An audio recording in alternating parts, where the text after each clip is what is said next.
everybody. Good morning. Hope everybody has their coffee and whatever they need to keep themselves caffeinated. My name is Gabrielle Pasquale. Great to see everybody virtually here again. Make sure you put your name and your CSV in the chat for CEU purposes. And if you have any other questions, feel free to direct message me or email me. And you guys are more than welcome to take it away. All right, well, it's great to see, well, we can't really see you, but you can see us, I can see your names. It's great to have everybody back this morning. Thanks so much for joining us yesterday afternoon and early evening. And today we're gonna be shifting gears a bit and moving more into strategies and working with youth who've been exposed to trauma, who are in the foster care system.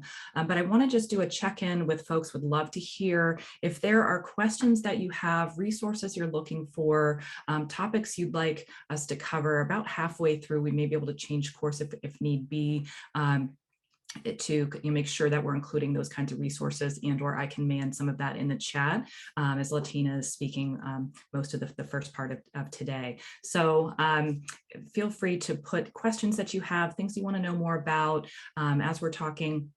We'd love to make this as helpful to folks as we possibly can. Diane has also joined us again here today. So as we're talking, she may give that caregiver perspective and jump in if there's something, Diane, that we missed. Feel free to jump in there and give your perspective.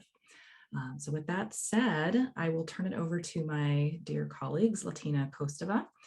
And we are going to be, Susan, I'm so glad you brought that up. I'm interested in hearing more about fostering resiliency. So I think that will be exactly what we're going to cover, and you'll see that on our title slide here.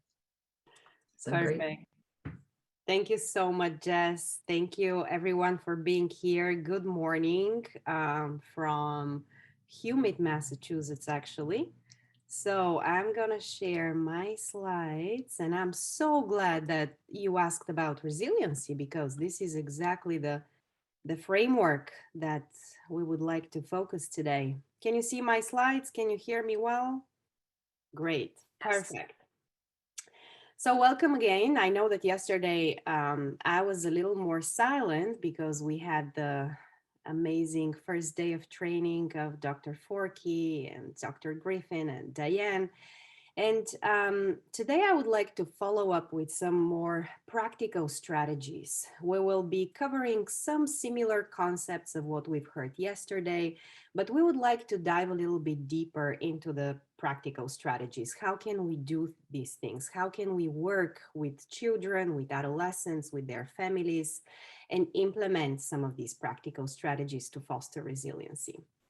I mentioned yesterday, but my background is also in clinical psychology. I'm directing the trainings in our center and working with these wonderful ladies here. So in terms of our agenda, and I know that we don't have a lot of time to talk about everything on resiliency and practical strategies, but again, I'm hopeful that we can cover the most important things.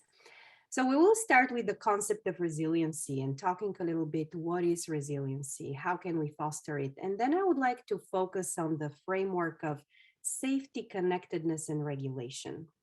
And we'll be talking about, again, practical strategies about how to establish safety, how to establish a sense of connectedness, which is so important in the healthy development of the child. And then we'll talk about some regulation strategies.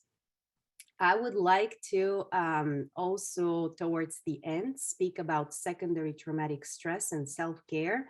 And Diane, I am shifting the perspective, not so much talking just about self-care, but actually about secondary traumatic stress, which I think will hit home for everyone because we also have to be regulated and aware of our levels of stress to be able to work and help those kids. And then Jess Griffin will end the talk with some evidence-based treatments. She will talk about what are the most evidence-based and well-researched treatments that work for those kids and families. And by the way, I would like to make this interactive. So at some points I might stop and ask you if you have any thoughts or feedback, or if you can share something from your cases and your work. So I'm hoping that today we can be a little bit more interactive, and just feel free to jump in if you want to unmute yourself or if you prefer to use the chat. But I would love to hear from you, because I think you're working in a context that it's extremely important and interesting, and I think that we can also learn from you. So, okay, so I would like to start by saying that not all the kids react to trauma in the same way, right? And probably you have seen two siblings who have been going through the same traumatic experience, raised in the same way, but then we have one of them who is developing some social problems, difficulties at school, and so forth, and then the other one who is maybe thriving and being able to manage all the stress.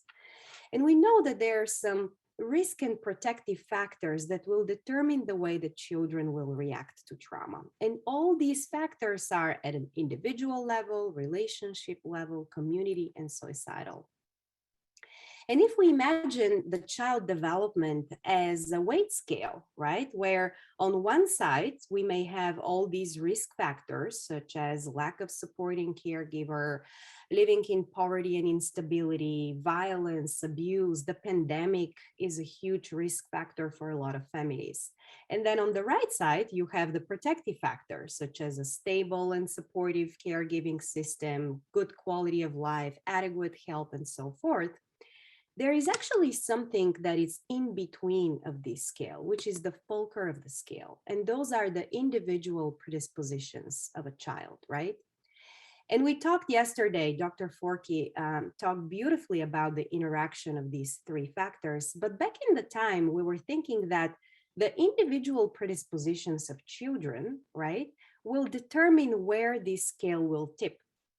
And so if the child was born with an easygoing and laid back temperament with no physical or mental conditions, that's a good news, because then they will be able to buffer the stress and the scale will tip towards the positive outcomes.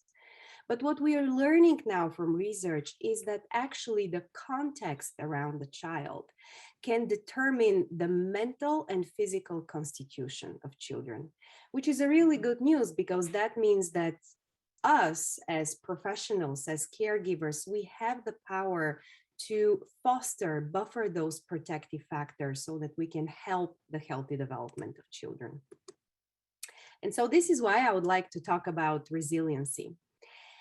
There are a lot of definitions of what is resiliency, but Anne Maston did a lot of research, and essentially there are two main pathways that lead to resiliency in children.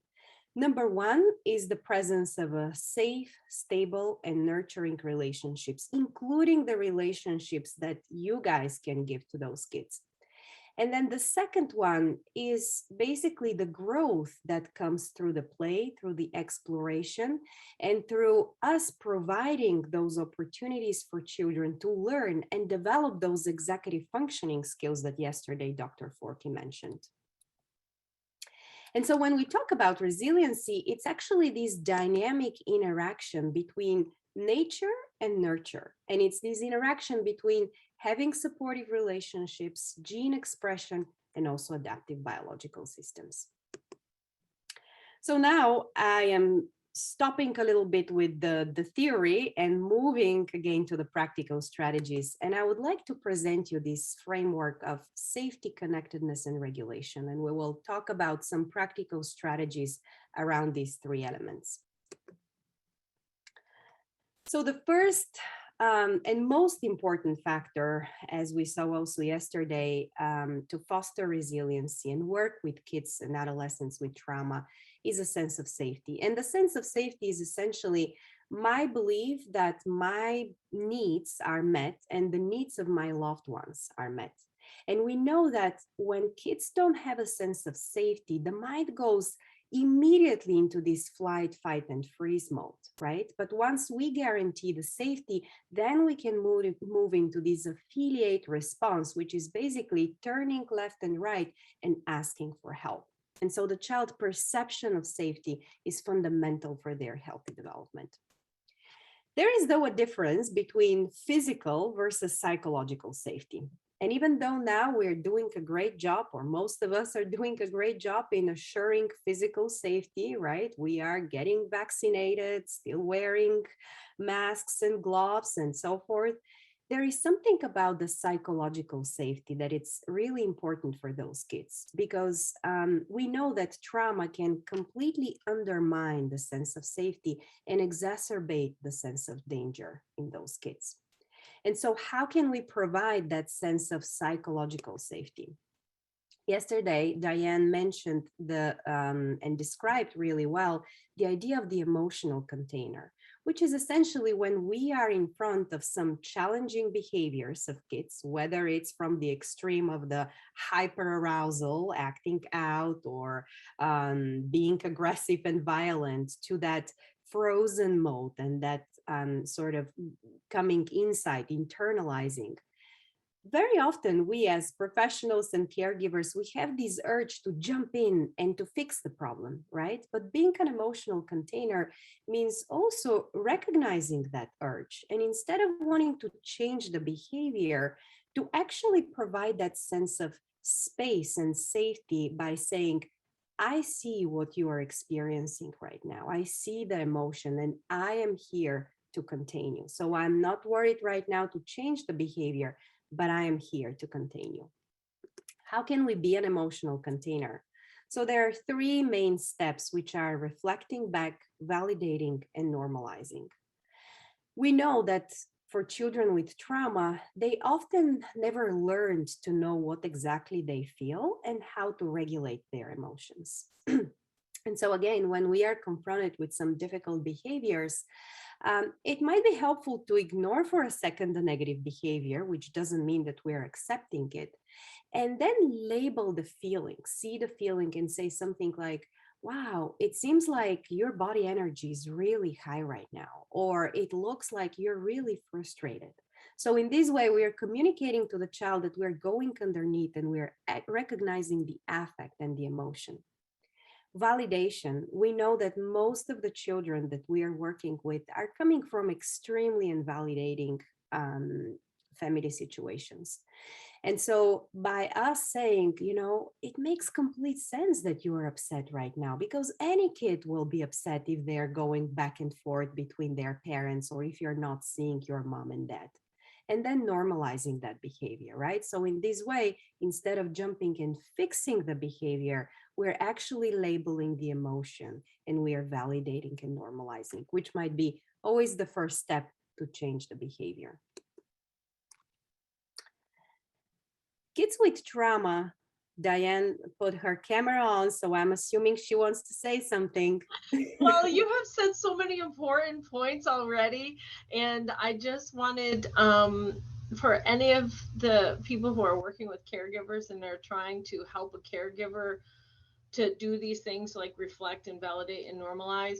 I think the most important thing you said there, Zlatina, is that we're not trying to change that behavior first. That's not where we start, right? And so I just wanted to make sure that that message doesn't get lost. So I always really try to express to the caregiver that behavior doesn't change overnight. And our first step is to just hold it and to just validate it. And so I appreciate you saying that.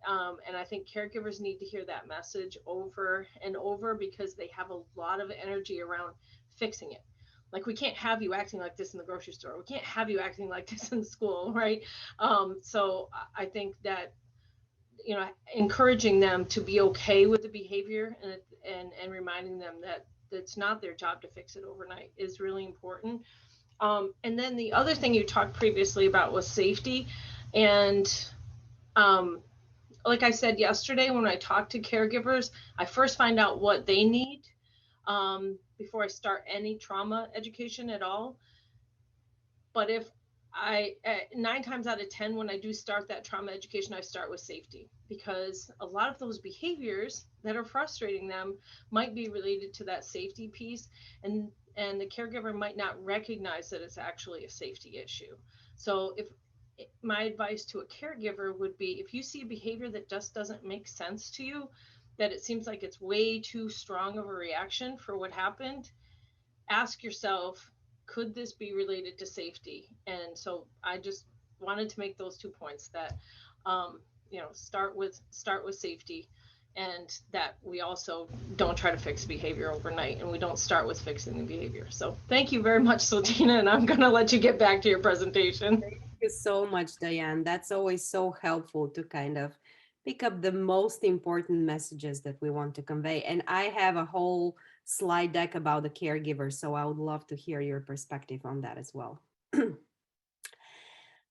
So certain kids with trauma, they may have particular moments that are more moments of these emotional hotspots, right? And so another way to provide safety is to be mindful of these moments. And usually those are moments around meal times, sleep and bedtime, and everything around physical boundaries, including bathing. And probably you have noticed already that in the work with the caregivers. And so how can we make and how can we work with the family to make those moments more safe? So first of all, talking about meal times, that could be a triggering time for a lot of kids because a lot of times conflict arose maybe in the family that they were in during meal times, right? And so it is important to be aware of the history, to know how the meal times were before, and then providing that space and creating meal times now to be calm and supportive, right? Maybe talking about what are some of the things that you're grateful that happened today. Just reassuring the child and creating this new routine while also, of course, keeping the routine around meal times. Another thing that I was thinking actually about it is that a lot of kids, they also may have what makes them feel safety might be some particular foods to be in the house, particularly kids again in foster home who might have been deprived from food and basic needs that they had. And for example, I am a type of person that when I wake up in the morning, I need to know that wherever I am, there is milk in the house because I love my cappuccino and I love putting hot milk in my coffee. This is something that suits me and makes me feel comfortable, right? And so being aware, what is that kid needing? Maybe they need to know that there is enough snack in the house, or that they have always something around them that they can try. Sleep and bedtime is another emotional hotspot moment. And we know that, especially if trauma happened during the evening or during the night, children who were abused maybe during nighttime, this is the time again that could be particularly triggering. And so some of the strategies might be to give the child some choice. How would you like your room to look like? How do you want the walls, the color of the walls, or what do you want to put that makes you feel safe? Maybe leaving some soothing music when they go to sleep, or leaving them something that can make them feel safe during the sleep time. And then physical boundaries. We know that the body keeps the score, and a lot of the times when trauma happens, children feel it in the bodies. And sometimes the body for some kids can be actually a source of shame, a source of guilt, a source of negative memories. And so it is really important to be mindful and respect those boundaries. So working with the caregivers, when you enter the room, always knocking. Or us as professionals, never assuming that this child is a hugger or like physical contact. So just being mindful about those important moments.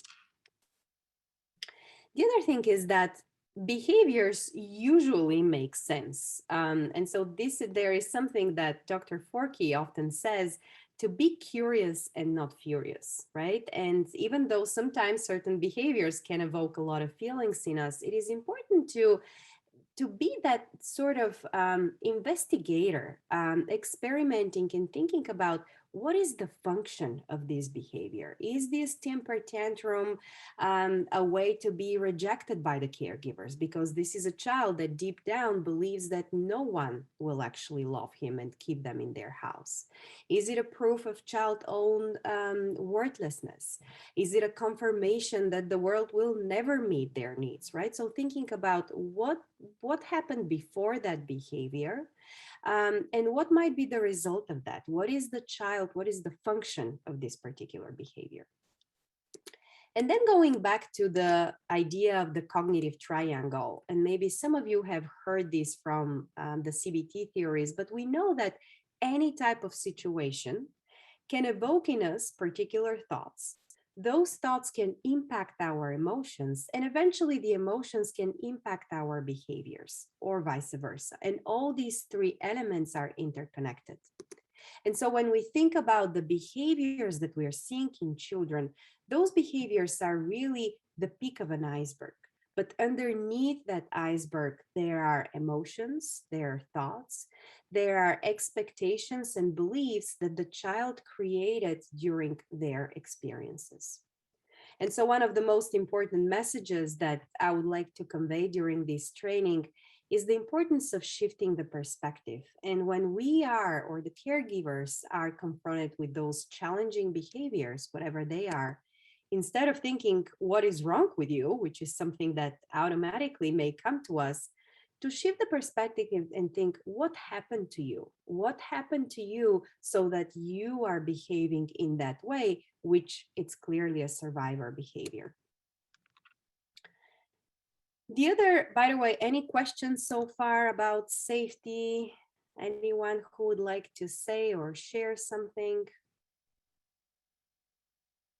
You can put it in the chat.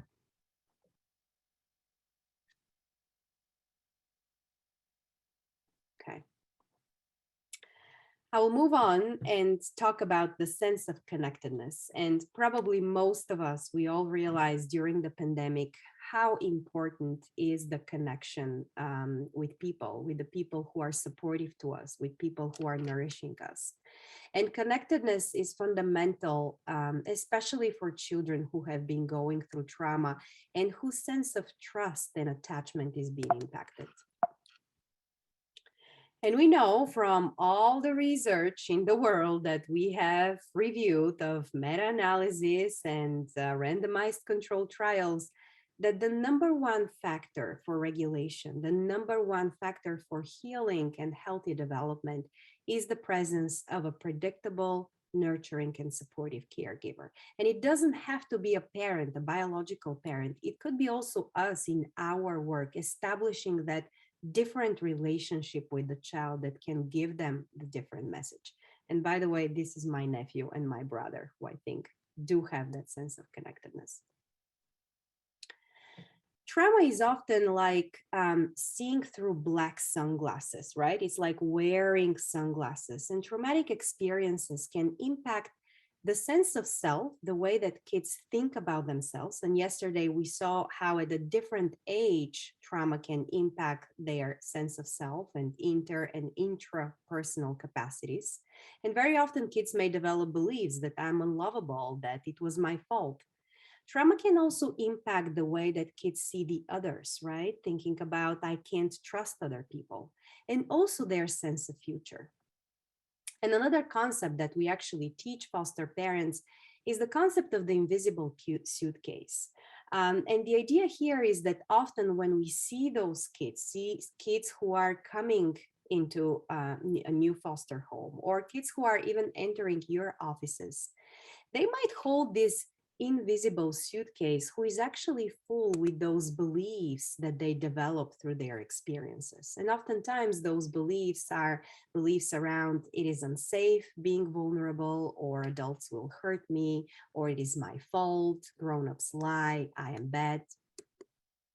And we know that the way that we talk to children, that will be the voice that they will internalize inside of them, right? And so if you had a child who was told to shut up, or that they're lazy, or you're selfish, or you're not good in anything, their invisible suitcase will be very different compared to a child who was nourished and who was praised for the good behaviors that they did, and who was provided with those opportunities of connections and healthy relationships, and also opportunities to learn skills and grow. Now, the good idea is that we do work with individuals who are still developing, and we know that our brains keep developing until the age of 25, 26. And so we do have the power to rewire that brain and to change the way that kids will think about themselves, the world, and their future. And there are three main things that we can actually do to get that development back on track. And this is being safe, capable, and lovable. So if we can protect children from harm, we can help them believe that the world can be actually a safe place and that there are adults who are safe. If we can find those things in children that they're good at and praise them and help them to learn new skills, the child will start to believe that I do have the skills to navigate the world around me. And if we can convey the message that you are worthy of love and you are worthy of care and attentions, then children will believe that indeed life is worth living. And so I think I really like these three concepts because I think they're very simple and sort of easy to remember. And it can be very powerful if we can intensify those concepts. I would like to take now a moment here and maybe hear your voices or see something in the chat about how can we repack the suitcases? And if you guys had any experiences or ideas and how you perhaps have made a child feel safe, capable, and lovable. Not sure if there will be any brave person who would like to share something, but I would love to hear your ideas about that. Creating new positive experiences with them. Absolutely. Absolutely. Creating new experiences that can be good memories, singing songs together. Oh, that's nice. Yeah. And I think Jess can talk a lot about music and trauma here. Do a lot of work with music, that's for sure. I was going to share a story about a young man I worked with who's actually a high school basketball star and had a really horrific trauma history, but and he would have these thoughts of, nobody likes me, I'm not good at anything. And I'd be like, wait, you're not good at anything? Do a little Socratic questioning with him and, help me understand, like, there's nothing at all you're good at. Now he was like amazing at basketball and lots of other things. He had a lot going for him, but we did some brainstorming around positive self-talk and positive self-statements and made a list of things that he knew were positive about him. My grandmother loves me. I'm great at sports. I have friends that care about me. And we wrote them down. And I was doing home-based therapy at the time, and he lived near this reservoir creek area, and they had a lot of smooth stones, and he liked to rub the stones in his hand. It was calming for him. So what we ended up doing, we painted the stones, and he wrote one of the statements on each of the rocks. And before he went to school, he'd pick a rock to put in his pocket so that when he was stressed out in class, he'd pull that out and say whatever that was that he had written on those stones for him. And he was a kid I saw in trauma-focused CBT, but for him, that was one way to just really try to address that negative self-talk that you see in so many kids, especially who've experienced long-term complex trauma. I would like to share that when I worked for one of our regional court services units, that we had a young lady that incurred a lot of trauma, from childhood, and she was moved from her, from her mom to grandma, to cousin, and they were thinking about moving her from the home, and she was getting into a lot of legal issues. And so finally, we were throwing a lot of services at her, and I was her probation officer, and she had an interest in modeling. And at the time, my daughters were involved in Barbizon. And when we went before the court, trying to think outside the box, I said, we're spending thousands and thousands of dollars on this young lady for services that are treatment failures. She's interested in modeling, $2,000. Let's see what she does. And so myself and other probation officers, we would go to the little shows, the talent shows. And needless to say, she never became this model, but talk about self-esteem. And to this day, she ended up getting a job with one of the naval shipyards, and she's doing really well. I've, kept up with her, throughout the years. And so there's something to be said about, helping children build positive experiences. And it does not have to be the traditional, throwing therapy at kids. It's just showing support and saying, I believe in you and I believe in what you could be, and that's all that our children need sometimes.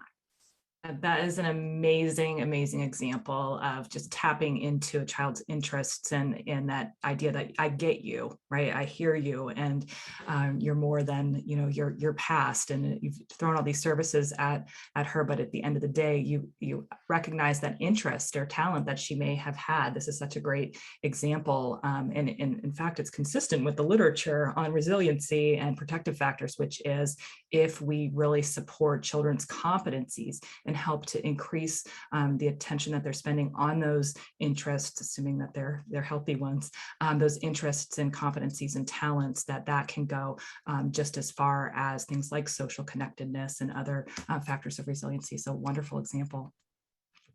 We've got some great ones in the chat here, just really connecting about what they're feeling, why that communication, again, especially for kids with complex trauma, a very common cognitive distortion they may have is nobody understands me, constantly feeling misunderstood. So if we take that extra time to really tune into them, I get you, using reflective, active listening to them, saying back to them what they've said, paraphrasing to them, acknowledging the feeling behind what they've said.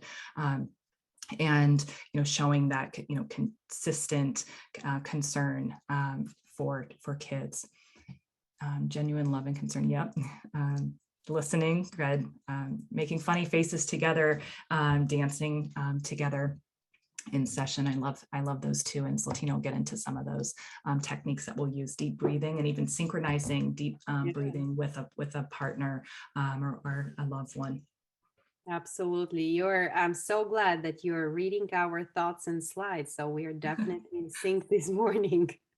And thank you so much, Lucretia. Thank you so much for speaking up and empowering also the other people to write and participate, because I think this is the point, to really exchange and talk about all these strategies. So this is really, really great. Thank you.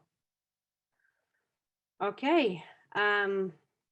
I will move on for questions of time, and I will talk about engaging caregivers. And here again, Diane, feel free to jump in at any point. But the main message is that to have a regulated child, we do need a regulated parent, essentially.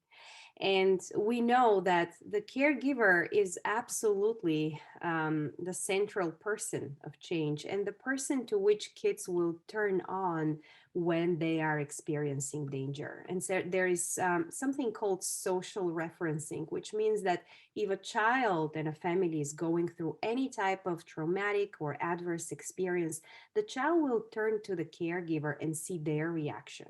And very often people were asking us, so during the pandemic, so how are kids doing? And what is the impact of the pandemic towards kids?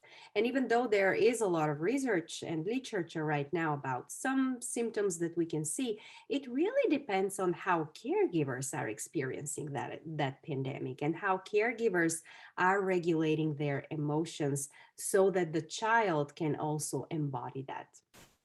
And so it's absolutely essential to work with the caregivers. Go ahead, Diane. Yeah, I think that a lot of caregivers don't appreciate how valuable they are. And when giving praise to a caregiver, I think that it's helpful to make it really specific. Like if you're doing some casework and that kid said to you, I love that my foster mom went into the school and told them that they had no right to suspend me. Nobody stood up for me like that before. Give that feedback to the caregiver, because they may not be getting it from the child, right?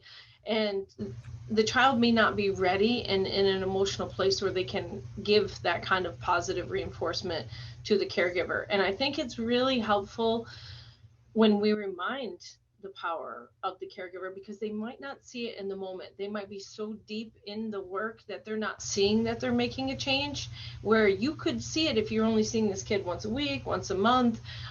You could probably have a better perspective on the change that the child is going through.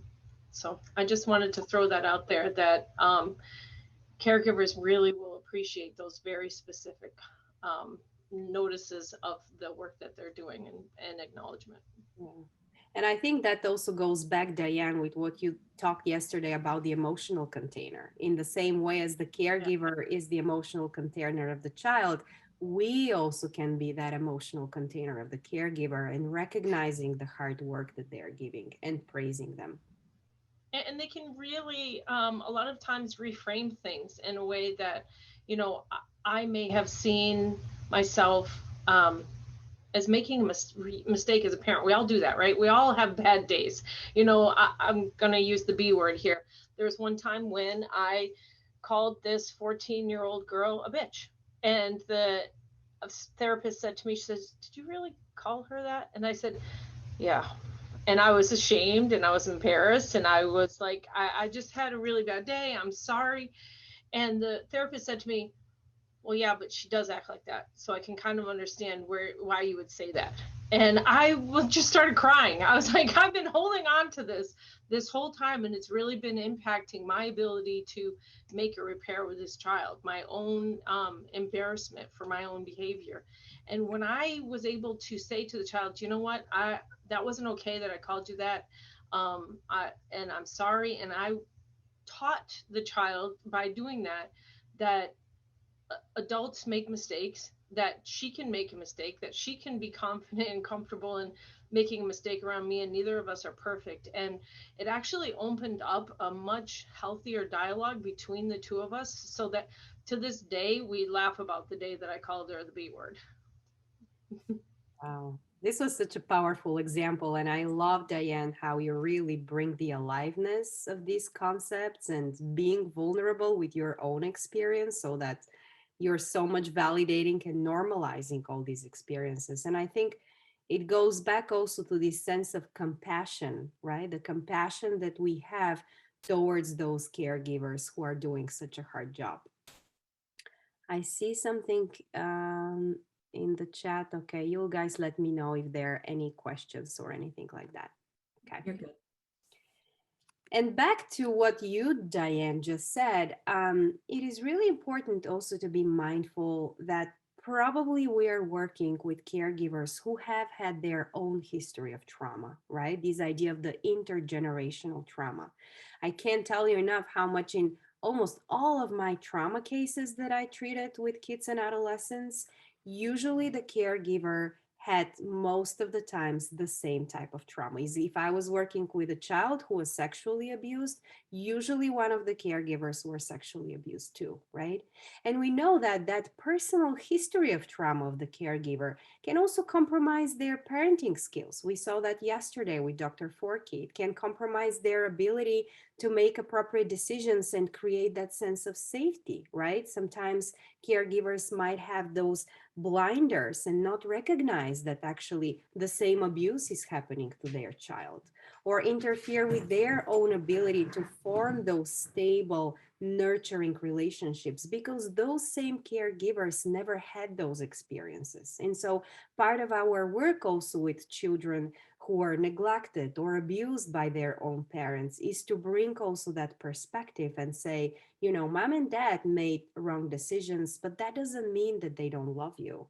And sometimes they probably had also their difficult things that happened in their lives, but just being mindful about this intergenerational sort of passage. And a lot of caregivers with their own history of trauma, they are easily triggered by certain children, right? Because that is a reminder of their own traumatic experiences, right? And so it is really important to have that sense of compassion and help the caregiver to regulate themselves as well. Trauma could be also a little bit infectious, right? So we talked about this idea of the cognitive triangle and how trauma can impact the way that the child think about themselves, the way that they end up feeling, and what are the behaviors, right? But in that way, the child will impact also the caregiver and you as a provider, as a clinician, as a professional working with the family.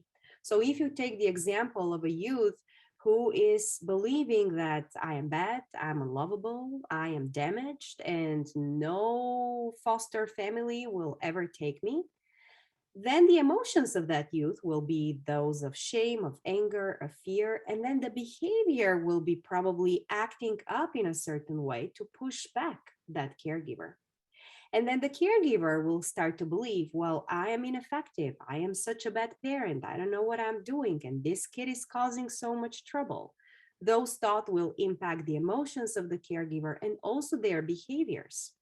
And the same thing is happening also with you as a person working with the family. And sometimes you may end up feeling, I am ineffective and this family is so difficult to work with. And then you may become more reactive and so forth, right? We also know that some of the common reactions of the caregivers when their children are going through trauma, or if they are fostering a child who is traumatized, might be feeling ineffective. And we saw that, believing that I am not a good parent. Guilt and shame. I was having this clinical case working with this teenager who was sexually abused during the time that she was with her father and her parents were divorced. And her dad ended up with this profound sense of guilt because he thought that it was his fault because of that sexual abuse.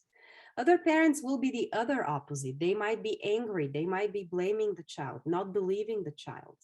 Other parents might be start to avoid the child. And we see this also in a lot of foster families, but also biological parents. If I believe that I'm not a good parent and you're such a difficult kid, I may withdraw emotionally from you.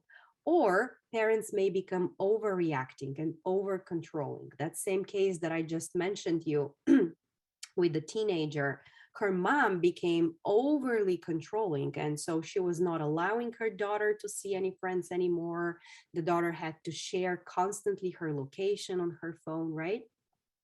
And some of the common thoughts of the caregivers that we see are, of all of the children in the world, why this happened to my child? My child will never be the same. I will never have the same relationship, or my child was partly to blame, right? So we can see all these common reactions and thoughts in the caregivers. Now, how can we step out from this trauma cycle? Diane mentioned something fundamental, which comes even before the psychoeducation, and that's safety. And probably I should include this in this slide. But also we can start with that same sense of validation, depersonalizing the behaviors of the child, because very often caregivers feel like this child is acting like this because of me, right? Providing psychoeducation, helping the caregiver to identify what are the difficult situations for you. Is that the bedtime when your kid is throwing a temper tantrum? Is that when the child is not telling you the truth, right? And then helping the caregiver also to develop those self-monitoring skills that we want to help also the child to have, and the self-care and support, which we will talk at the end of the training. So getting back to the validation, normalization, providing psychoeducation, right, is important to explain to the caregivers what is the adaptive nature of the behaviors. And your child is having actually a pretty normal behavior to an abnormal situation. Or this child learned to adopt these behaviors because that's their way to survive, right? And so in this way, we can change the way and the perspective of the caregivers instead of being in the two extremes to bring them somewhere in the middle. I just wanted to point your attention towards the National Child Traumatic Stress Network, and we are all members of the network, but they have unbelievable and very precious handouts and tip sheets that you can download and you can actually use in your work to provide that psychoeducation about sexual abuse, about why kids don't tell and don't disclose, about complex trauma. And psychoeducation can be really powerful, right? If you think about the caregiver who believes that I'm a terrible parent and some days I just don't even like my kids anymore, shifting that thought and that perspective into, you know, some days I just feel overwhelmed and I need support. And everyone has days like this. Like Diane said, having these conversations, having this compassion, and shifting those the perspective and the way that caregivers perceive the situation. Identifying difficult situations, again, helping the caregiver to reflect what sustains you in parenting, what are those things that make you feel efficient, and what are the things that you find harder. What are the particularly vulnerable areas, such as, for example, particular times of the day or the year, or what are the things exactly that that kid is doing to you when that kid is having a temper tantrum or it's being oppositional. What are you feeling in your body? What are your thoughts? What are your emotions, right? So inviting the caregiver to just be aware of their levels of stress. And I will show you some particular practical tools that you can use both with kids and caregivers about that.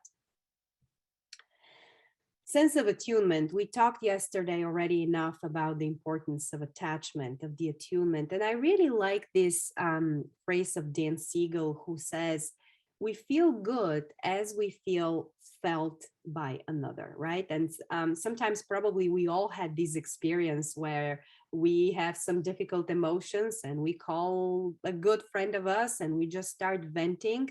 And even if they don't say anything, we just feel felt by them. And attachments, attunement, Diane, you want to say something? Yeah, I think that last slide you had is so critical for understanding how to support a caregiver.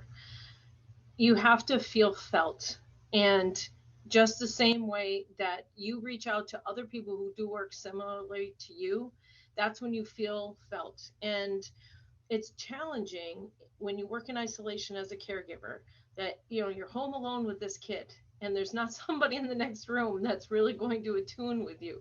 Who is going to be that person that gets you?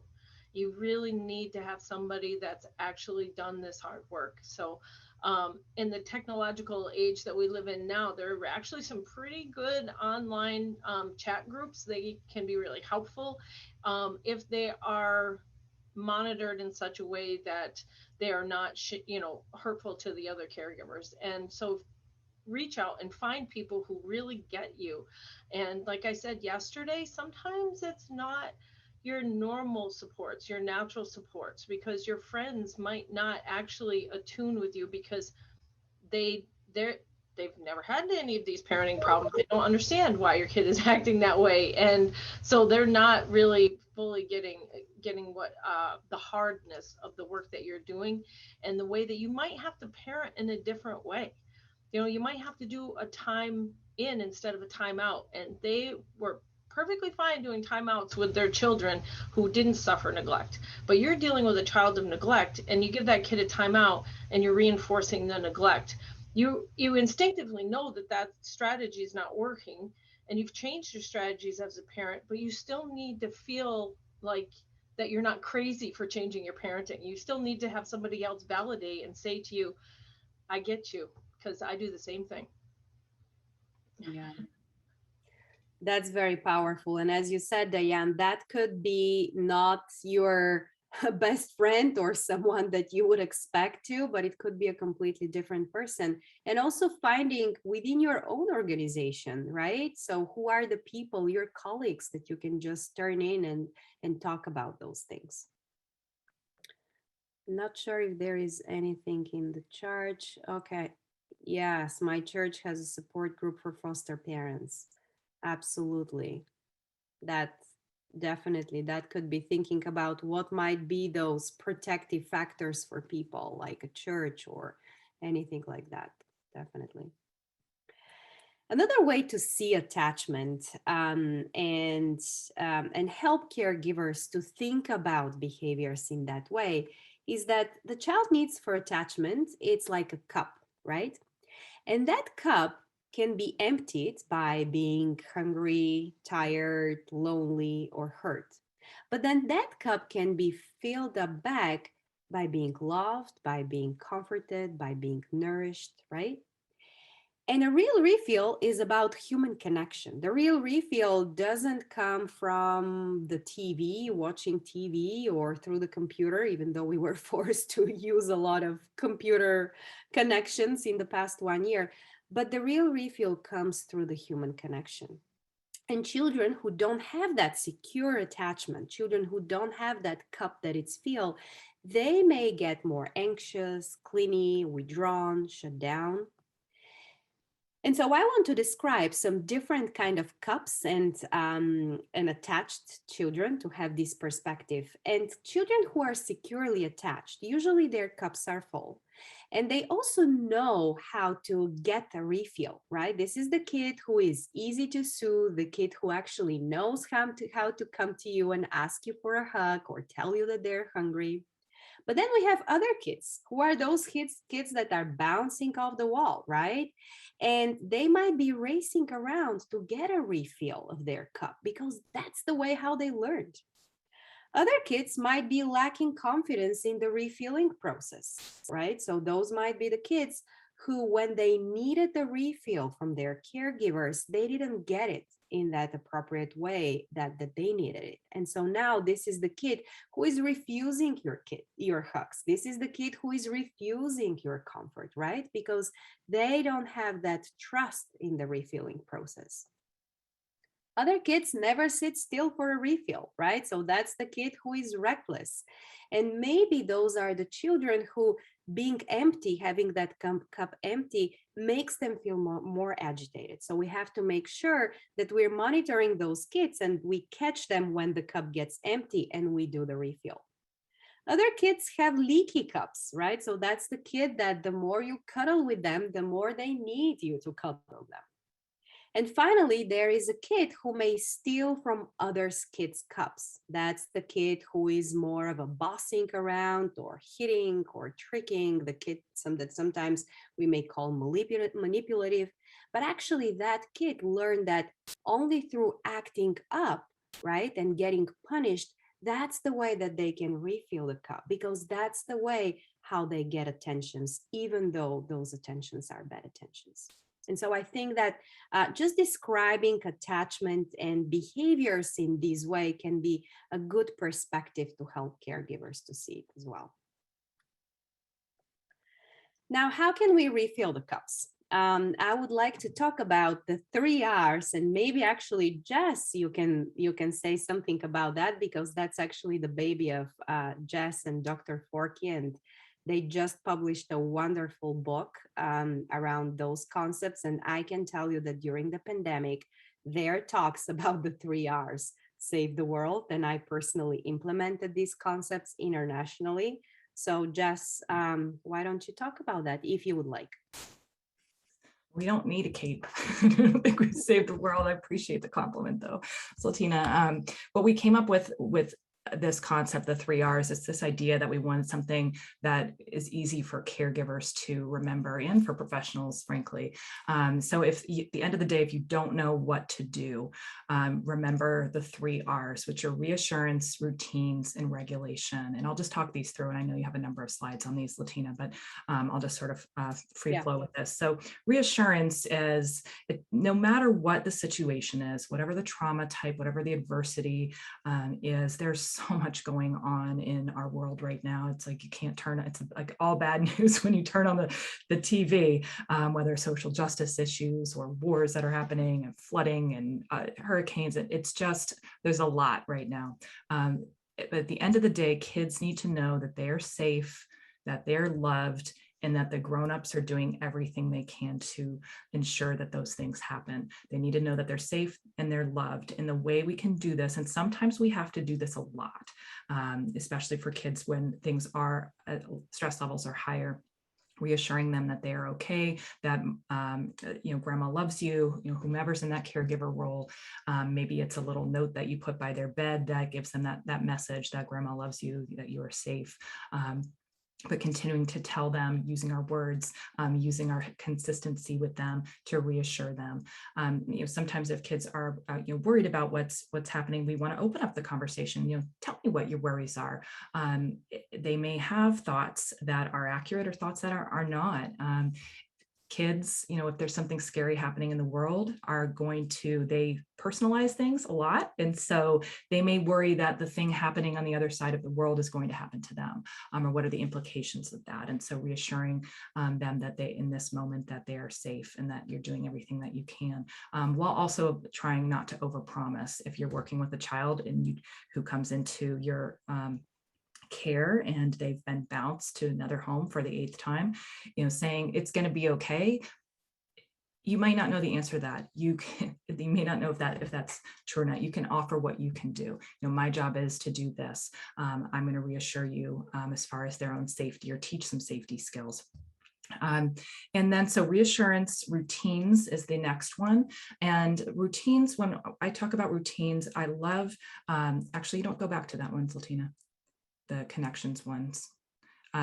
So another strategy you can use around this reassurance piece is, especially for kids that are really struggling at nighttime. And so for children coming into foster care, bedtime and nighttime may be triggering for children, or a time where there's a lot of stress or harder to get kids to bed. And so we can implement some of this in the evening hours, having a shared lovey, where you have a lovey and I have the same one, and we're going to go to bed each with ours. And I'll be thinking about you, you'll be thinking about me, having those sticky notes on the bed, letting them know that even when we're not together, I'm still thinking of you. So making sure we're doing those connections, whether it's through, reading a book like The Invisible String, but having some sort of connections or shared lovey. And routines, when we think about routines, we'd like to talk about routines when a parent comes in. I may be engaging them for the first time in trauma-focused CBT or something like that, and they talk about the list of all the things that are going on with Johnny.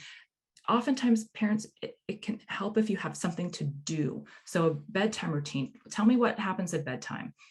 Do they have a bedtime routine? If not, that's a great place to start, because what happens when we set up routines, and I don't mean you have to have every 5-minute scheduled on, intervals of where everything's scheduled like they do in school, but some sort of predictable pattern for kids to come to learn to depend on. And when you have those routines, what you're doing is you're sending signals to the brain that the child is safe. So routines and consistency sends those signals to the brain that the child's safe. So asking about a bedtime routine, if they haven't started one, it's a good place to start. And so if they haven't had one, that's gold for me, because I can say, okay, here's something we can actually do together. And it's something that a parent feels like empowered to do something that might be able to help their child. Other ways to think about routines, having a family night during, the school week, Taco Tuesday, or Friday night, we do movie night, something like that. Having that bedtime routine I talked about. If there's traditions or milestones, you want to celebrate those and establish new traditions, whether it's holiday traditions or, starting a new school year. Is there a certain tradition that the family does together, tradition for that child? And special time in is one of my favorite things to prescribe with caregivers, in that because it's manageable, it's something that they can do. So you start with 10 minutes a day. So just 10 minutes a day, the parent picks or whoever's in that caregiver role picks the time. So it could be 4:30 p.m., 7 p.m., whatever works best for the family. And in that time, so we're not talking about timeout, we're talking about special time in.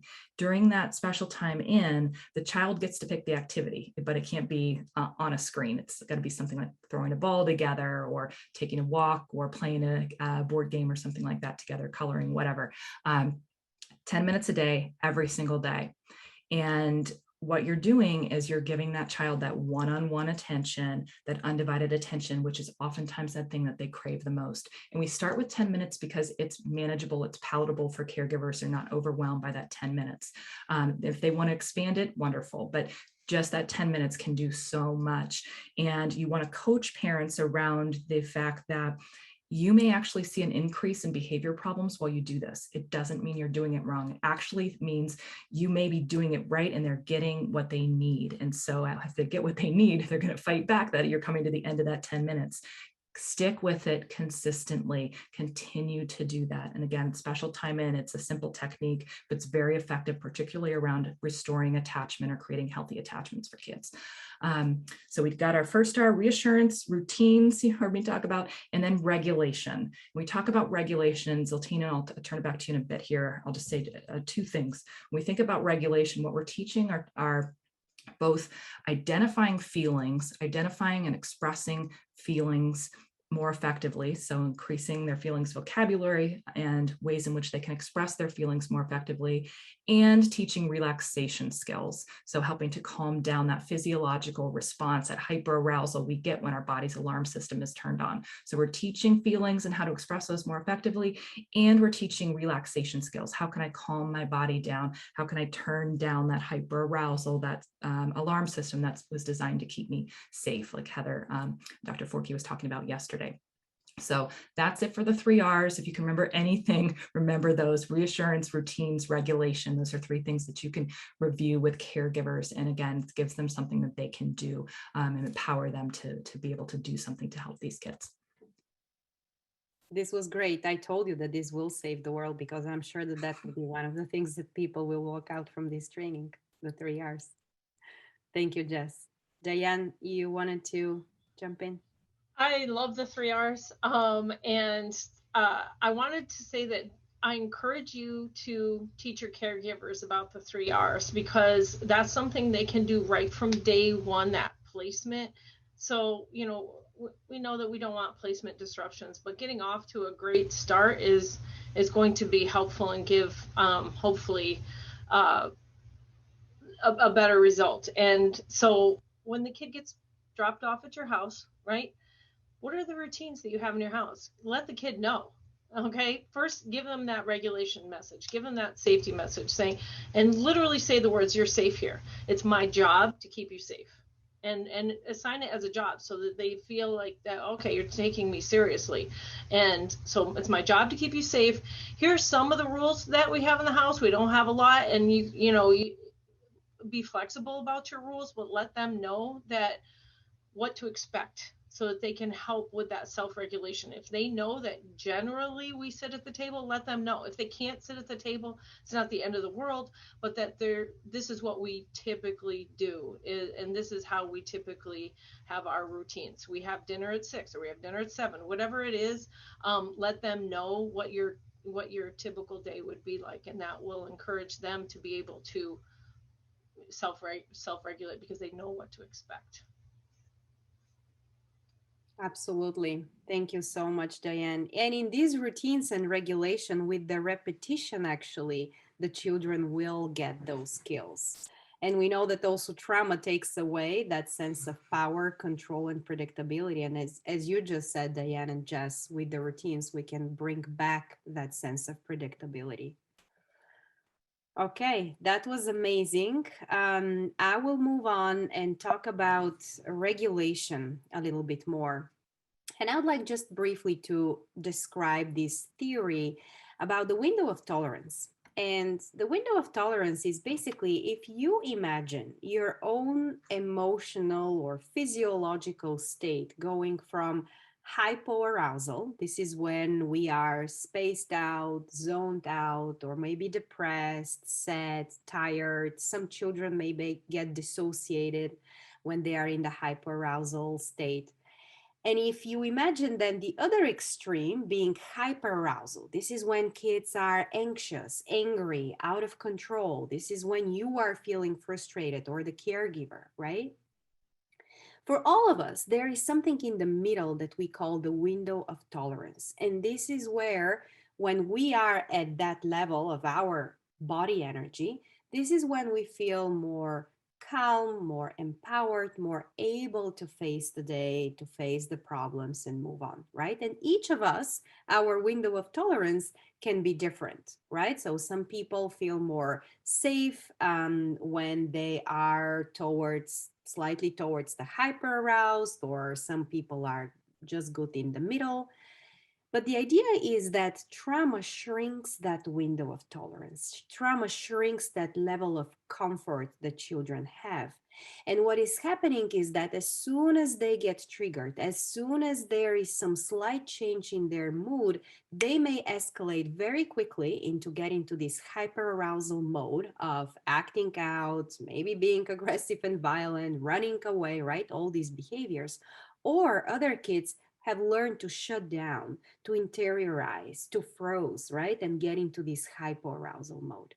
And so when we think about regulation, the first thing that we need to know is, where is this kid right now? Is that a kid that it's in his hyperarousal mode, in this explosive state, right? And if that's the case, then we need to use some down regulation skills like mindfulness, deep breathing, or physical activity. But if that kid is in the hypoarousal state, right, down on that level, then we need some upregulation activities, right? And so I want you to think about, first of all, learning, assessing where is the kid, and then matching it with those regulation that can bring them up or down.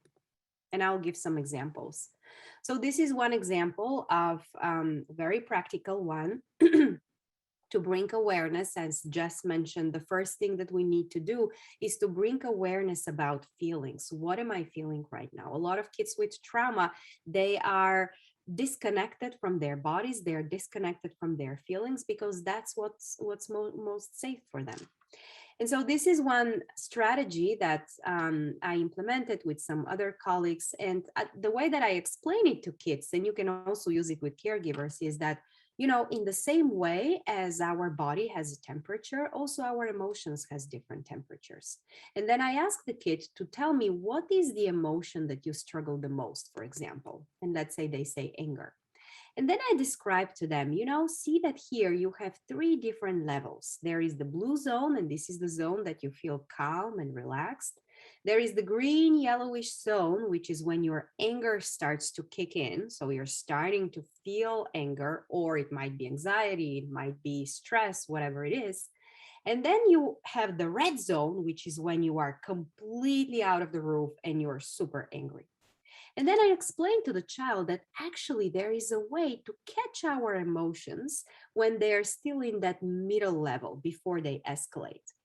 And so then I asked them to tell me, okay, when you are in your blue zone, when you're calm and relaxed, what are the behaviors? How can I tell that you are good?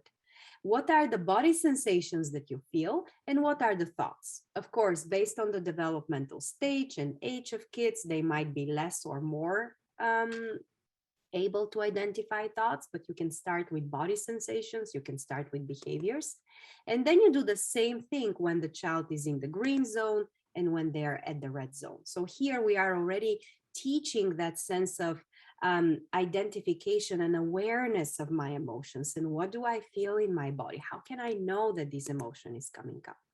And then if you flip this handout, and I'll be happy, by the way, to share this handout to those of you who are interested in, then we flip it back and we say, okay, so now let's think about it. When you are in that situation that you start to feel angry because your sister is getting your toy or something is happening, what can you do to let this anger down a little bit, right? And so here is our opportunity to teach and identify coping skills. Same thing with the other. So we are asking the kid, okay, if you're at school in that moment, or if you're at home, what are the things that your parents or teachers can do to calm you down? Same thing when they're at the red zone. And then finally, we also ask the kids, you know, sometimes adults do things to help you, but actually you end up feeling worse. So what are the things that adults shouldn't do when you feel angry or sad or anxious? And so you can spend 1 hour, one entire session working on this, but you can also bring the caregiver. And I find it extremely helpful to help the child and caregiver to learn what are their warning signs and what are some coping skills that they can do. Another way, this is a great game to invite talking about emotions, and you can use this virtually for those of you who are still working virtually. Asking the kids to pick up one number. So let's say they pick 5, and then you say, okay, and you can use real M&Ms if you are in the office and you do this game together, and asking the kid, okay, so now tell me about a time that you felt angry. And then you can take turns, right? Tell me about the time that you felt surprised or excited. And then you can get deeper and ask, what are the things that you feel in your body when you feel happy or excited, and so forth. Other ways of inviting that identification is to help the child to identify, if I feel angry, where in the body I feel the anger. Do I feel it in my chest area? Do I feel it in my hands, in my face? Guessing the feeling. A lot of kids with trauma did not develop that social emotional functioning, and they may have difficulties recognizing the emotions of other people and expressing their emotions. So this is just a funny way. And by the way, all these resources have been developed by the Telehealth Outreach Program, which is another great resource that it's free to access, and you can find most of these slides and use them. And so here again, you can play a game of, okay, let me pick now one face and I can mimic it, and you have to guess which one I'm mimicking, right? So just making it fun and inviting the conversation. Thoughts identification. Let's draw this silhouette of a head, and let's draw down now what are the thoughts that are occupying your mind right now. And then I want to spend a couple of minutes here talking about relaxation techniques. As Jess mentioned, children with trauma, they're often in that hyperarousal mode, actually. And we know that there is a lot of this activation of the internal alarm system. And so using relaxation, using things like mindfulness, and here are some resources for evidence-based mindfulness treatments for children that are really great, can be really helpful to down-regulate that hyperarousal. Some tips that I would like to give you, because I did a lot of mindfulness groups also in inpatient psychiatric settings with highly acute and traumatized children. It is really important to give more options to kids, right? So if you are doing some relaxation technique, give them choice. You can choose if you want to keep your eyes open, if you want to sit down or stand up. Give them a sense of predictability, right? Explaining, this is what am I going to do right now? So we are going to explore this little Coca-Cola gummy with all our senses. So I'm going to put one on the palm of your hand, right? So really anticipating what is happening and using a lot of sensory motor activities, right? So some kids may have really big difficulties to just stay still and breathe for 15 minutes, right? But you can find other ways, maybe through physical exercise, or we can do mindful walking outside, or we can do mindful listening of music, right? We can be really creative with that. This is a website of this psychologist who actually gives a lot of helpful tips. And this is a video about mindfulness in a jar, which is a great way to explain what is mindfulness and how that can be helpful for kids. I personally use this technique with this basically a jar of water, and then giving glitter to kids, and then asking them to identify that each glitter and each color has a particular emotion. And then I'm asking the kids to pour into the jar whatever emotion they're feeling right now. And then I'm shaking the jar, saying, you know, that's how our mind and body feels when we are full of emotions. But if we can just stop for a pause and pay attention to the glitter that falls down, you know, sometimes that can help us to let our emotions down. They don't disappear, but we can see again more clearly. So these are just some helpful tips how to implement mindfulness. Someone of you mentioned the synchronizing the breathing. So there is this great GIF that you can find online, and just having this visual and asking the kid to take deep breaths in and out. The 3 minutes breathing space, this is a technique that comes from mindfulness-based cognitive therapy. You can find it in one of the books that I shared with you. And this is just a 3-step, very easy mindfulness exercise, identifying what do you feel right now, focusing then on the breath, and then focusing on the body. And literally you can do this in 3 minutes. Sesame Street has wonderful resources about mindfulness, yoga, and everything. And they're specifically specialized for children with trauma, actually. And there are also a lot of apps for children that they can download and use. And again, just to end on the piece of the regulation, again, just being mindful, if we are having a kid who is in that hypoarousal mode, maybe dissociative or sad or lacking energy, right?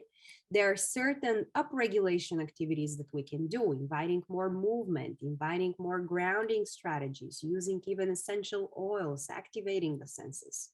And then if we have the kid who is in that hyperarousal mode, we can do some relaxation activities, some yoga, mindfulness that can regulate them down. Same thing, by the way, is valid for the parents. And now, before I pass it back to Jess, I would like to end my piece of this training with thinking about you and taking some moment to think about you as a professional, as a caregiver, and your levels of stress, because I think that we are working with some of the most vulnerable and difficult populations to work with that can really impact also our own way of feeling, of thinking, and behaving. And so there is something that we call secondary traumatic stress, actually, and that will be maybe another training that we can give, and we have some awesome resources around that. But actually, this is something that happens to a lot of professionals that are working with traumatized children, to a lot of caregivers, to a lot of foster parents, and the statistics are really high. So there is nothing abnormal in that. That doesn't mean that if you are having some symptoms of secondary traumatic stress, that means that you are not efficient or you're not good in what you're doing. And when we talk about secondary traumatic stress, the definition, and there are a lot of also similar terms, but the definition is basically this emotional distress that results when we hear about firsthand trauma experiences, when we care of kids and families that are traumatizing, and that can really take a huge emotional toll on us. These are some signs and symptoms. Maybe you can recognize some of these. For me, for example, the sleeping is a huge piece. So if I am stressed out, my sleep is affected the most. But we may end up feeling hopeless about our work, about what we are doing with this kid. Inability to listen, avoidance. Sometimes we may want to avoid some clients, right? Calling out. Being angry, developing more of a cynical view of our work and the world, the chronic exhaustion, the physical, the mental exhaustion. Or we can start minimizing, it's not a big deal and I'm fine and they're fine. Sense of guilt, preoccupation with clients. I'm sure that it happened to most of you to work with a family or a kid, to witness trauma or to hear about their trauma and then going back home and not being able to fall asleep. And you have these racing, intrusive thoughts inside of you about their own story. Some risk factors for us as individuals. Research is showing that women might be more likely to develop secondary traumatic stress. The dose of exposure, of course, if we have a higher caseload of work that we're doing, then we might be more vulnerable. Unresolved direct trauma exposure for those of you who might be working in residential facilities or had experience with those, right? So sometimes it's really easy to witness direct trauma exposure.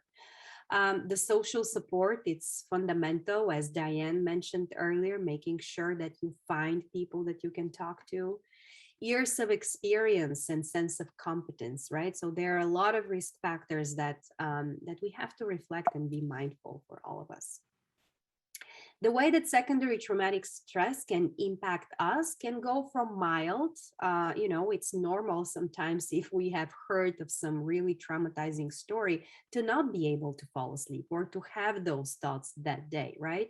But it can also go to more severe levels, and actually we can develop PTSD and have those symptoms. Now, some recommended strategies, and here, as you can see, there is the word self-care, which is good news for Diane, but just thinking about what might be some strategies to mitigate those secondary traumatic stress symptoms. So first of all, enhancing the compassion satisfaction. We are doing this job because it represents also us and it has a particular meaning for us. So thinking about the good cases, thinking about the moments in your day that you helped someone, building healthy support systems, not only in your job, but also outside. Sometimes it's helpful just to meet with people who are doing something completely different than you. Having that reflective practice and thinking about if you had a challenging case, challenging day, reflecting back, getting inwards in that default mode that actually yesterday Dr. Forkey spoke about, and reflecting what were my own emotions? How am I seeing these situations? What are my thoughts? And then simply at the end of the day, thinking about what went well. It's much easier for us sometimes to focus on what went wrong and blame ourselves or getting angry and in our head, but just shifting and recognizing what actually went well. There is this great resource that you can download about walk, talk, and flush, right? So taking moments when you can maybe do some exercise or walking, talking with someone that you trust, and flush it out. This is another resource of pause, reset, and nourish. And thinking about, depending on the time, what are some of the things, even in our workplace, that we can do? Maybe in 2 minutes, I can smile more, or stretch, or talk to someone, get coffee, do some mindfulness exercise if you are into that, listen to a song. And when we talk about self-care, actually, it doesn't have to be complex and complicated and taking a month off and going to some Caribbean island, but it could be just bringing in us that sense of awareness, knowing from that emotional thermometer, maybe, where is my level of stress right now? How can I bring a better balance in my life?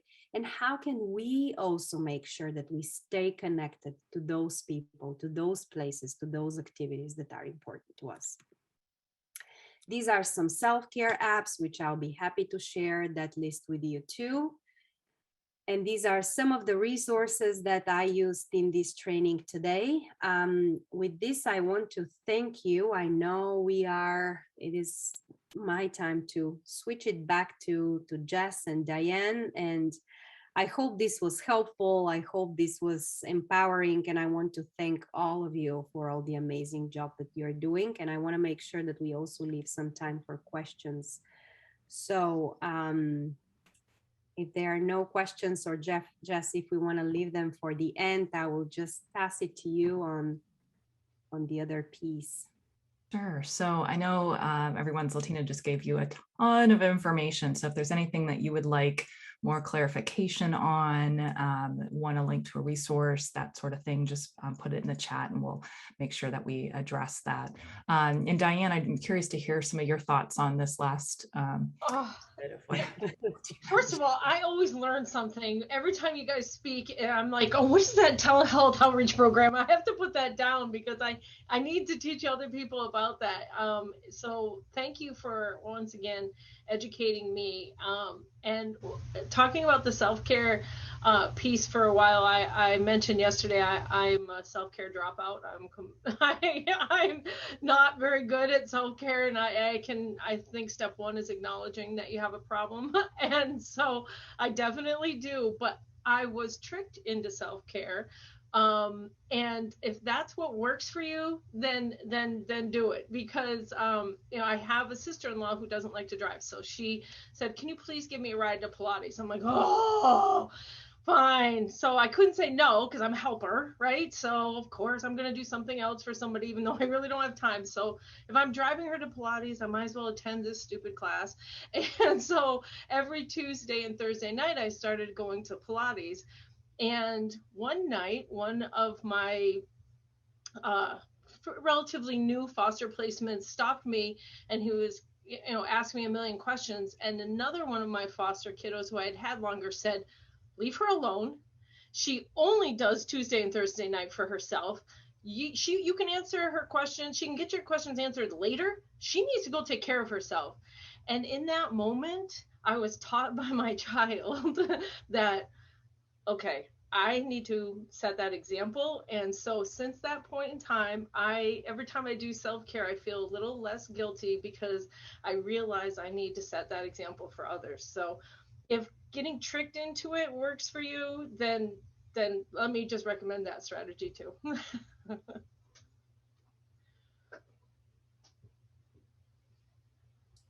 That's great, Diana. I love it. My favorite description around self-care, whatever this is worth, is self-care. And I don't know who to attribute this to, so I'm not citing the person, but it was self-care is creating a life for yourself that you don't need to escape from. And when I heard that, it was like, oh, that makes a lot of sense. All the yoga in the world, if you have a life that you're constantly trying to escape from, isn't gonna help you with that. And I think that's important to keep in mind when we think about, our own sort of personal relationships and also our work life and different aspects of our own lives here. All right, so I'm going to talk. I haven't seen any questions coming up in the chat or things people are wanting more information about. So I'm going to just shift gears here. I'm going to talk just a little bit about treatment, just to give you an overview of the types of treatment that have the most evidence base for trauma here. And I'm going to set this up. Let me see if I can share this. Here we go. I'm going to set this up just by talking a little bit about what it means to be trauma informed. And, when we did a statewide survey in Massachusetts of providers, professionals around if they considered themselves to be trauma informed, so everybody's heard those terms, 100% of respondents said yes, that they did consider themselves to be trauma informed. But when we actually dug into what that looked like or what that meant, the responses were all over the map. And so I want to just ground this when we think about a trauma informed approach or trauma informed treatment, or a trauma informed system. These are the values that we're really looking for. And I'll get into more of the components of treatment when we get into that realm, but thinking just around the system itself or the service setting, including these elements. And these elements come from the National Child Traumatic Stress Network, which is what brings us here, which is part of SAMHSA, the Substance Abuse Mental Health Services Administration. But that a trauma-informed system or approach is structured with the knowledge of what causes trauma and what are the effects of trauma on kids. So having that knowledge about how trauma impacts children and individuals, and what that looks like, as well as what promotes recovery. What are the practices that promote recovery? So it's one thing to know how trauma impacts children and what symptoms and what things to look out for, but it's another thing to know, well, what the heck do I do about it? So that what the heck do I do about it? That trauma response is just as valuable, if not more so, than having that trauma knowledge.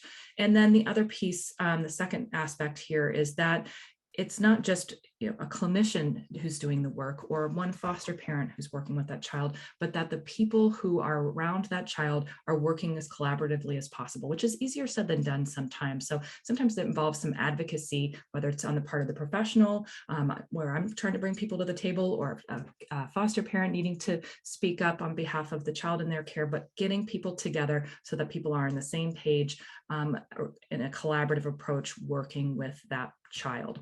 And then lastly, that we know outcomes for kids and the families that love them can be impacted by, if not just recognizing that trauma has an impact, by making sure that our responses to trauma are appropriate for that child, and that we're resisting any practices that might actually re-traumatize or trigger that child, paying attention to what's happening in the school environment. Are there things in that environment that are actually really triggering or provoking this child, that we could, if we paid attention to those, we could perhaps address that so it wasn't a problem.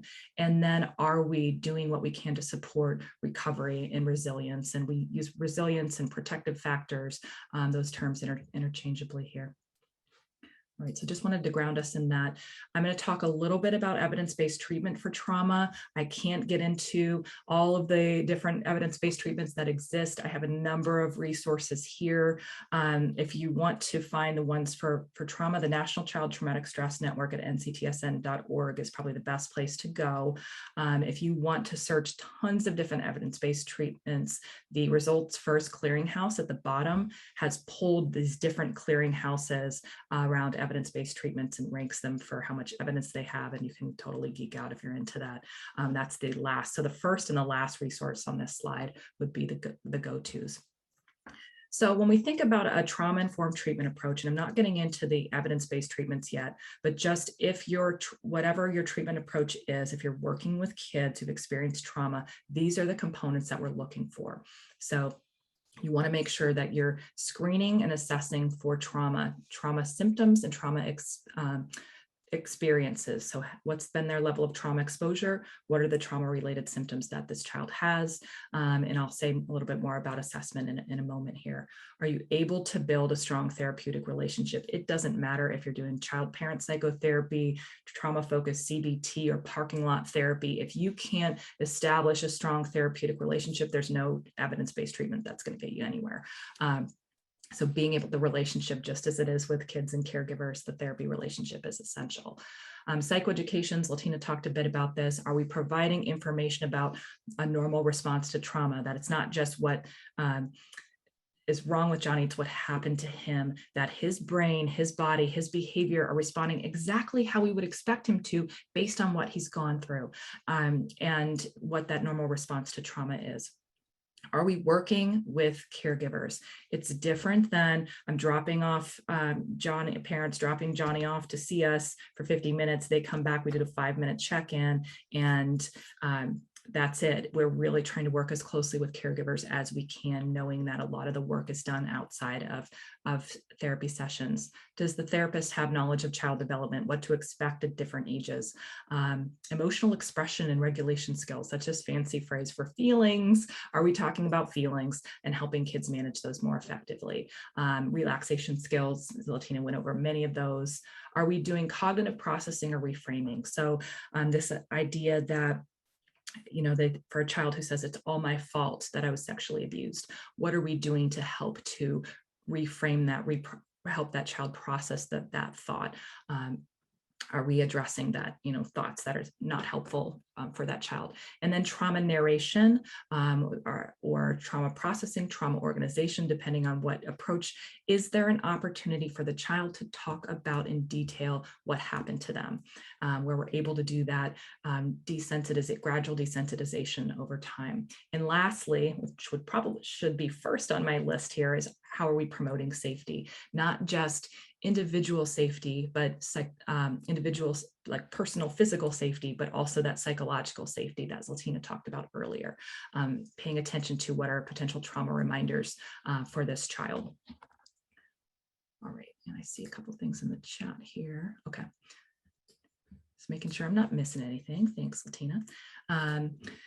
Does every kid who's experienced trauma need an evidence-based treatment? Absolutely not. You know, kids, if they have strong supportive caregiver, if they have a lot of other protective factors in place, sometimes kids fare relatively well after a traumatic experience and they bounce back and they seem to be doing okay. So they would not need a full course of trauma-focused cognitive behavioral therapy, for example. What we might do is provide some psychoeducation, review safety, talk about here's some signs or symptoms to look out for should they come up, and we can address that in the future and working with caregivers around that.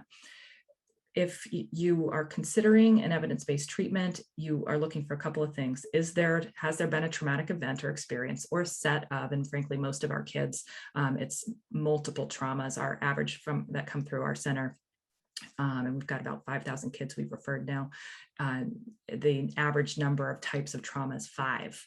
And that's not 5 incidents, that's, you know, physical abuse, domestic violence, house fire, community violence, and, you know, parental incarceration. So 5 different types of trauma or adversity for that child. So you need a trauma event or experience and trauma-related symptoms, as well as some sort of change in their functioning. They don't need to meet full criteria for PTSD, but need to have some sort of trauma-related symptoms. We've talked a lot about what those symptoms might be. So how do we know if there's symptoms, if there's trauma? We need to ask about it. Is there trauma? Are there trauma symptoms? So we may use some screening tools around this. If you're a clinician, there are some nice tools that are available. We used to use the UCLA PTSD Reaction Index because it was free. Now it's no longer free. We use the Child PTSD Symptom Scale, the CPSS-5 it is now, which asks about trauma symptoms as well as trauma experiences, but making sure that we're asking about both. And then go. So here's some treatments for trauma, including complex trauma, and complex trauma, multiple traumatic experiences that kids have had over time that impacts them in multiple domains. The first on the list here, which is really the gold standard for treatment, in children who've experienced trauma is Trauma Focused CBT. It has the most research. I'll talk about it a little bit more as we go along. I won't list out all of these, and I'm going to hit a few of these a little bit, another slide or two, but just want to show you the number of treatments. There are so many more than this. If you go in the National Child Traumatic Stress Network, you'll see some wonderful treatments that have been largely disseminated through the NCTSN, but I'm going to talk about some of the more common ones that we see, and you'll have to see where in your area you have the availability for these treatments or training. Training itself, those of us who are doing this work, I'm a Trauma Focused CBT national trainer, and we've trained thousands of clinicians in TFCBT through our center, but we do it through what we call a learning collaborative model. And a learning collaborative model is one in which you have the training, usually over 2 to 3 days, a basic in-person training. Now we've adapted in the virtual world. And then there's ongoing consultation and support from peers. So you don't just go and hear a lecture one time, you're actually getting that ongoing consultation from peers. You're presenting your work on calls and getting feedback from others. You're collecting assessment data at the beginning and end or midpoint on treatment. And there's a lot of information sharing. And those learning collaboratives typically last around a year, depending on the treatment approach. Some treatments, it's longer, to 18 months. Some can be done in shorter period of time, depending on the treatment approach, but it is usually there's some pre-work, some online training, reading, then there's that basic training and additional advanced trainings and ongoing consultation by national experts in the particular treatment approach. So I'm just going to talk briefly about a couple of these, Trauma Focused CBT, child parent psychotherapy, and CFTSI, Child and Family Traumatic Stress Intervention, and then PCIT is another one here. And let me first talk about TFCBT. So as I mentioned, TFCBT is the most widely disseminated treatment, has the most research. It's also been around the longest. So it has had the opportunity to have more randomized controlled clinical trials that have been done, not just in our country, but all over the world. Some of the most interesting studies done in TFCBT come out of the Democratic Republic of Congo and Zambia, where these are kids who haven't just experienced 1 or 2 traumatic events, but an average of 14 to 16 different types of trauma, kids who are rescued from brothels, child soldiers who are forced to fight in wars with really extraordinary outcomes at the end of treatment, where they even trained non-government NGOs where they're not mental health professionals to do this work. So some really extraordinary research out there in applying the model all over the world, but it's a hybrid treatment model, and I fell in love with it actually in Virginia. My first work at Children's Hospital The King's Daughters and doing some home-based work with the CSB in Gloucester was in the TFCBT model. And I think the cognitive behavioral therapy piece of it throws people off. What they were going to originally name it was trauma-focused components-based therapy. That probably would have been a better fit because it really combines that attachment theory, family systems work with cognitive behavioral techniques and principles we know work for kids and those trauma-sensitive interventions. There are lots of different resources available to help to support the learning in TFCBT.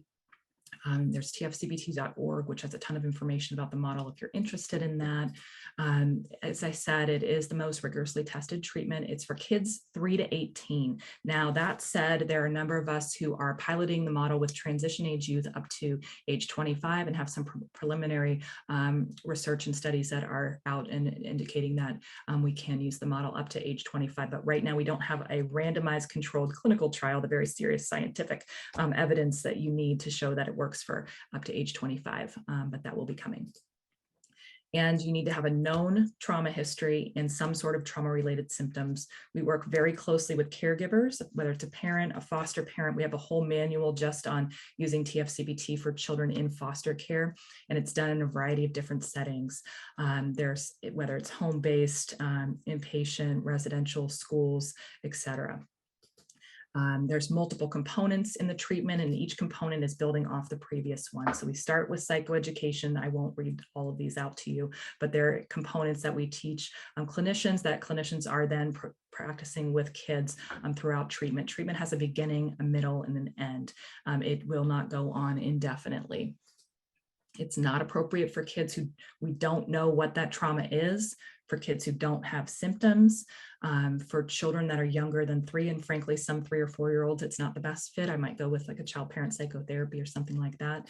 And then for kids who are actively suicidal, actively psychotic, or substance abusing so much that they're not able to stay sober in session, we would wait till that's better stabilized. All right. And Diane, I don't know, I know you've had some experience on the with TFCBT, or sort of being in that caregiver role. So I may just have you jump in here with what that was actually like. Well, yeah, so I didn't know anything about therapy before bringing foster children into therapy. I had no idea about any of these acronyms, any of the language of therapists. The whole process was new and different to me. You know, I came from the land of suck it up. I'm sure others of you here probably did too. You know, it's a long way from your heart was my dad's favorite saying. So I didn't know what I was supposed to do. And so no matter what therapy your kid is in, my recommendation is to find out what are the goals of that therapy. Like every single treatment should have a goal, and what is your expected involvement? And I think we have to be really clear with caregivers, because they could be just as green as grass as I was and really not understand that there's a caregiver component or expectation.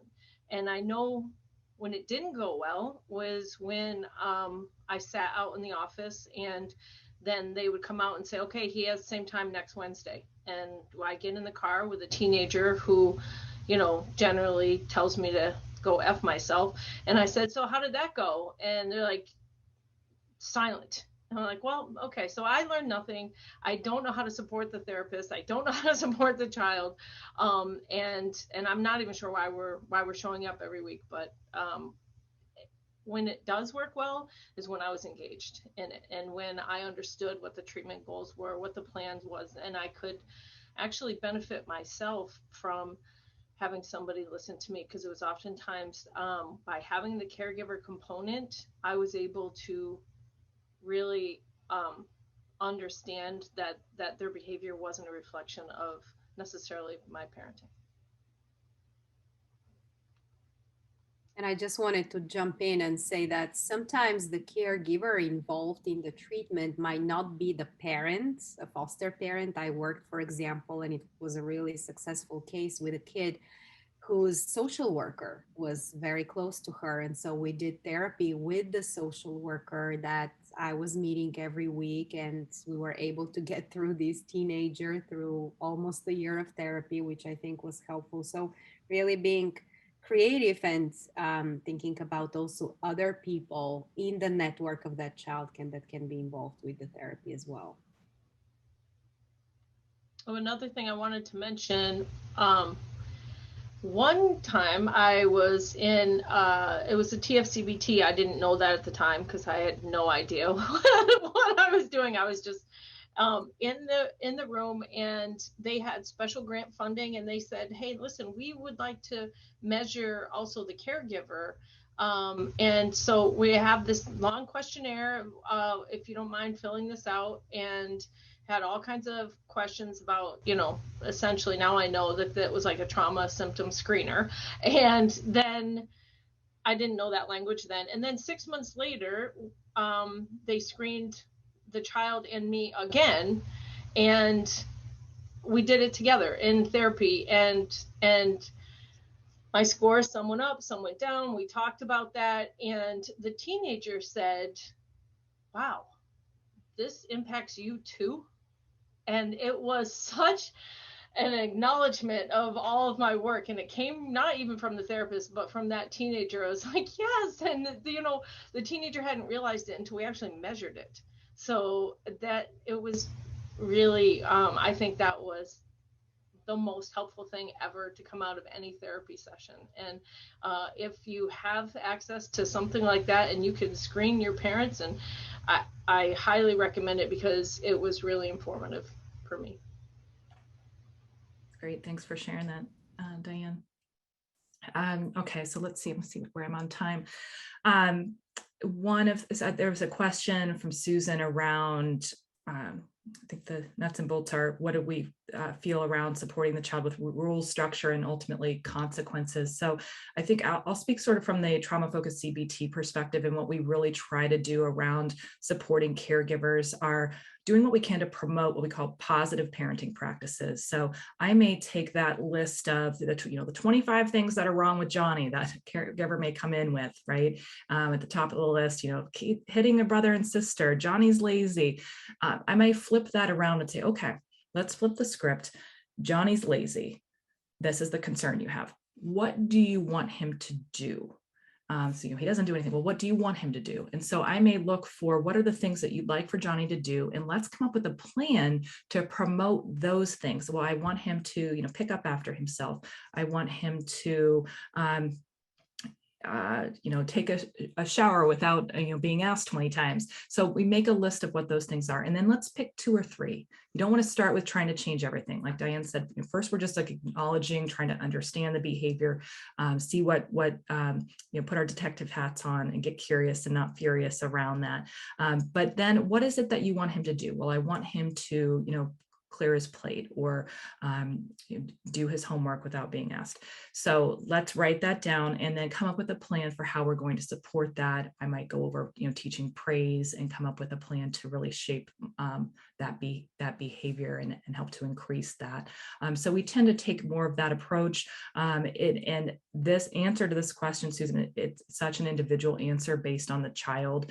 For a kid who may have complex trauma, a lot of attachment concerns, something like the consequences piece may not actually get us where we want to get in the end, may work in the very short term, but long term may not get us where we want to go. So, that we address that more on a case-by-case basis here.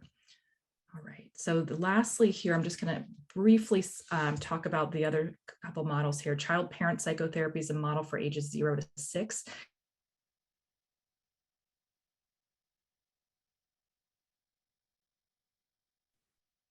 I think that Jess got frozen. Maybe we can wait a couple of seconds. It's done in a diagram. There. Oh, Jess, you're freezing and unfreezing. Okay, it just said my internet connection is unstable. Yeah. Okay, so am I good now? Yeah. Okay. It's not even Monday. So child-parent psychotherapy, I'm not sure what all you heard, but the idea is that the relationship between the baby, the toddler, the preschooler, and their parent, the relationship is the client. So the therapist is with the child and their caregiver the whole time together, coaching that caregiver, observing what they're seeing, and it's really trying to restore that child's development, keep them on track. It was originally tested for youth who were exposed to domestic violence and their caregivers. There you can find out more information at the website on my screen here. Am I still good? Okay. Child and family traumatic stress intervention is a really neat model. It's a short model that's designed to be implemented immediately after a trauma, within the first 30 to 45 days after a traumatic event or disclosure of a traumatic event. And what it's designed to do is to prevent PTSD symptoms from happening. Sometimes it's a nice transition to a treatment like trauma-focused CBT, but it is a very brief intervention for kids with the idea that we're trying to prevent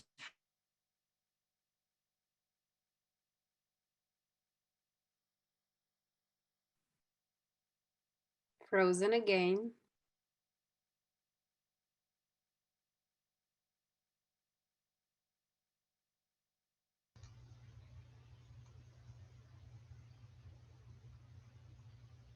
Maybe we can wait again a couple of seconds and see if she comes back. Oh, there she comes. Just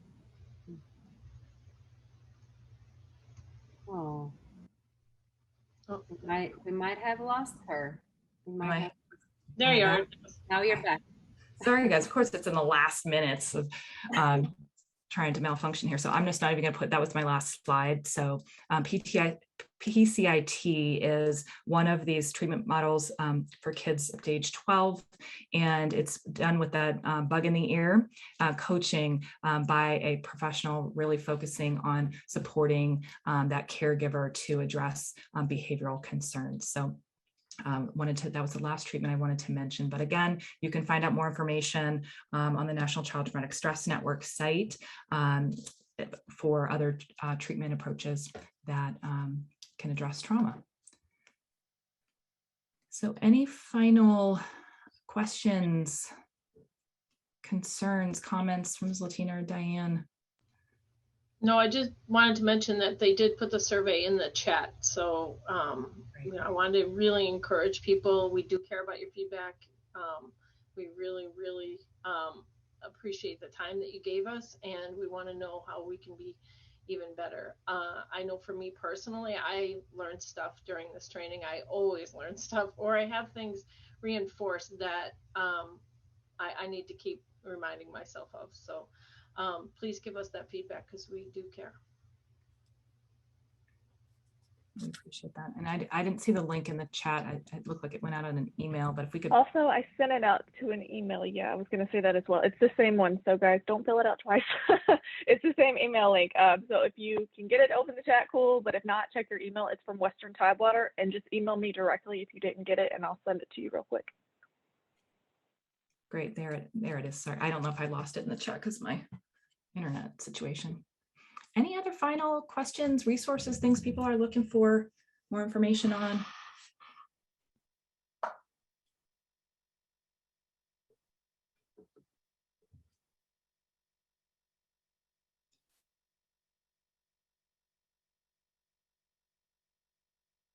More information on the 3 R's. So right now, I think it's on the, let me look and see if I can find the link.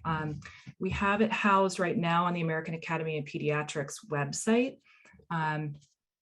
And we're actually, Heather and I are actually recording videos as we speak about the 3 R's, and we'll be blasting those on different social media accounts and things like that. And we just finished one last week, but so we'll have those out there. When we get them, I'll make sure this group gets access to those videos. They'll probably be in some sort of YouTube format that people can use and share with caregivers as well. But right now they're housed, I think, on the American Academy of Pediatrics PATTR project website. So I'll see if I can try to find that while we're still on here.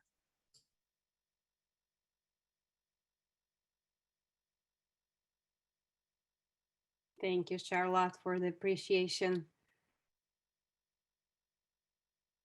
It was great being here, and I will echo what Diane said about always learning something. And I actually took some notes about additional slides and maybe do more on the praise skills and the compassion piece that we can implement. So it is always a great learning experience.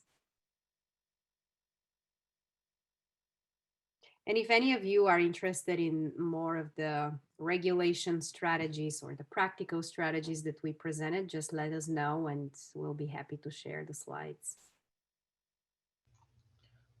I know when Jess was going through her slides on trauma-informed communities, and we don't have time to dive into that, but I know that oftentimes you're probably the most trauma-informed person in your circle.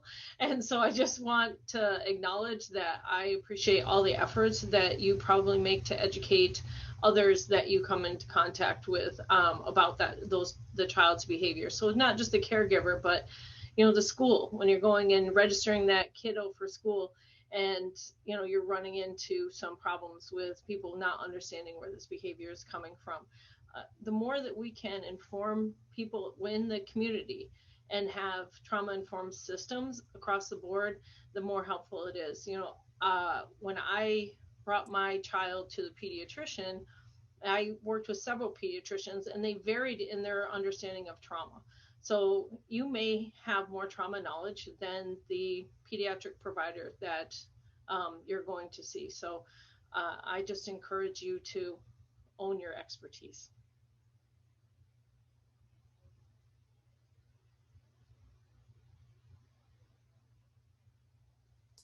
I just found another link to more 3Rs here, some infographics. So stay on for those who want that. Here, there it is. The first one on there from the AAP is videos for professionals. This is some resources for families that you can use and for yourselves too, but it's infographics that show the different 3Rs.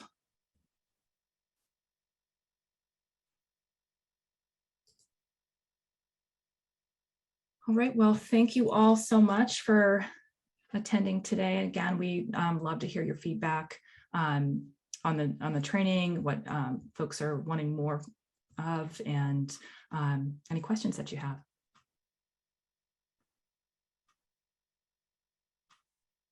Right.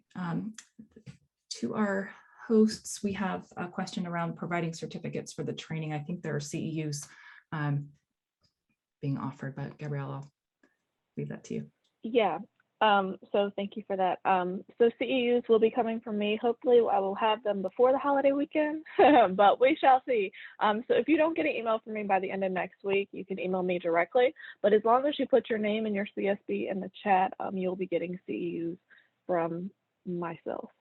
So just be on the lookout for that. And if anybody has any other questions, feel free to type them in the chat. I think folks are probably also answering the survey as well. I know I'm trying to multitask doing this.